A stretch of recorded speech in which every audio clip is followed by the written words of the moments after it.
உலகத்தில் நம்ம இன்றைக்கி வாழ்கிறது ரொம்ப கஷ்டமான காரியமாக தான் இருக்குது. எல்லாம் இருந்தாலும், சாப்பாடு இருந்தாலும், துணி இருந்தாலும், நமக்கு நல்ல பணம் இருந்தாலும், வசதியான வீடு இருந்தாலும், எல்லாம் இருந்தாலும் ஒரு கவலை இருந்துக்கிட்டே தான் நமக்குள்ள என்ன செய்யுது இருந்துட்டார். அப்படி தானே? நீங்கள் யாராவது கவலை இல்லைன்னு சொல்கிறவங்க கை வைத்துங்க பார்ப்போம்னு சொன்னால் ஒருத்தர் உயர்த்த மாட்டீங்கன்னு தெரியும். அப்படி தானே? யாராவது உயர்த்து விழும் இல்லைன்னு அப்படி தான். கடல் அலை போல் என்ன செய்யும், அலை வந்துட்டு போயிட்டு சரி அப்பாடான்னு இருக்கிறதுக்கெல்லாம் அடுத்ததில் என்ன செய்யும் வந்துடும். அதே போல் கடல் அலை போல் கவலை வந்துக்கிட்டே தான் என்ன செய்யும் இருக்கும். யாராவது நான் கவலையோடு இல்லைன்னு சொல்ல முடியாது. டாட்டா பிர்லாவாக இருந்தாலும் அவங்களுக்கு ஒரு கவலை என்ன செய்யும் இருக்க தான் செய்யும். நமக்கு என்ன வேணால் லட்சக்கணக்கான கடன் இருக்கும், அவங்களுக்கெல்லாம் கோடிக்கணக்கான கடன் என்ன செய்யும் இருக்கும். சரி, அருமையானே அப்படின்னாலே இந்த உலகத்தில் பாடுகளோடு நம்ம வாழ்ந்தாலும் கூட ஆண்டவருடைய சித்தத்தை செய்கிறதுக்கு நம்ம தயாராக என்ன செய்யணும் இருக்கணும். பாருங்கள், 1 யோவான் 5:14 பாருங்கள். 1 யோவான் 5:14 எதையாகிலும்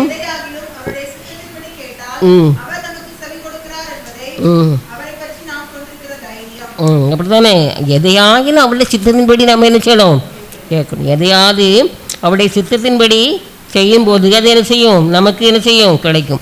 ஒரு குஷ்டரை அவர்கிட்ட கேட்டான், ஆண்டவரே உமக்கு சித்தமானால் என்னை சுத்தமாக்க உம்மால் ஆகும் அப்படின்னு சொன்னான். அப்படி தானே, உமக்கு சித்தமானால் ஆண்டவர் அவனுக்கு தெரியும். ஆண்டவர் உனக்கு சித்தம் இல்லைன்னு சொல்ல மாட்டாருன்னு தெரியும். ஆனாலும் கூட ஆண்டவருக்கு முற்றிலுமாக தன்னை அர்ப்பணிக்கிறான். ஆண்டவர் உமக்கு சித்தமான நாங்கள் அந்த குஷ்டரோகியே தெரியணுங்கிறதா அவங்க சித்தமான இருக்கட்டும்ப்பா அப்படிங்கிற மாதிரி கேட்குறாப்பா. ஆண்டவர்னு சொல்கிறார், எனக்கு சுத்தம் உண்டு சுத்தமாகுன்னு சொல்லி என்ன செய்கிறாரு சொல்கிறார். அருமையானுள்ளே ஆண்டவருக்கு தெரியும். ஆண்டவருக்கு நம்ம என்ன செய்யணும் தெரியும். ஏசாயா 53:10 கர்த்தருக்கு சித்தமானது அவர் கையினால் வாய்க்கும்.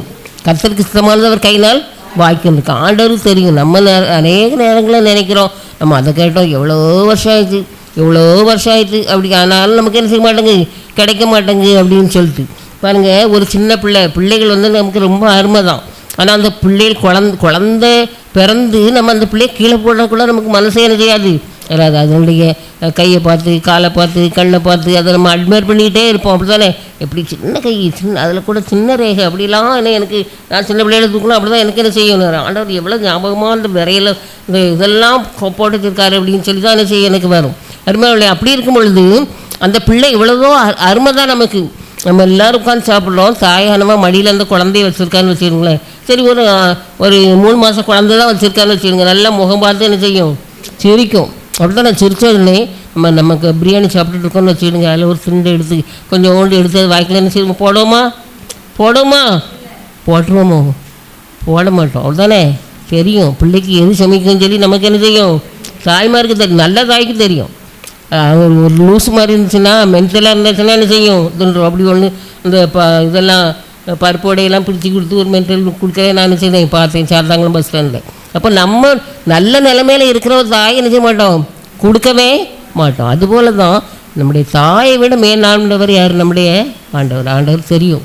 நமக்கு என்ன செய்யும் எந்த பிள்ளைக்கு இன்னாருக்கு இதுதாங்கிறது அவர் ஒரு லிமிட்டாக என்ன வச்சுருப்பார். அவர் நம்ம தமிழ்நாட்டில் ஒரு பழமொழி சொல்லுவாங்க, ஆட்டுக்கும் வாழை அளந்து வச்சார் ஆண்டவர், ஆட்டுக்கும் வாழை அளந்து வச்சாருன்னு சொன்னார். அப்படி தானே, ஆட்டுக்கு வால் கொஞ்சம் இருந்தால் தான் நல்லாயிருக்கும். அப்படி தானே, அதே சமயத்தில் சிங்க வால் மாதிரி இருந்துச்சுன்னா என்னத்துக்காகும்.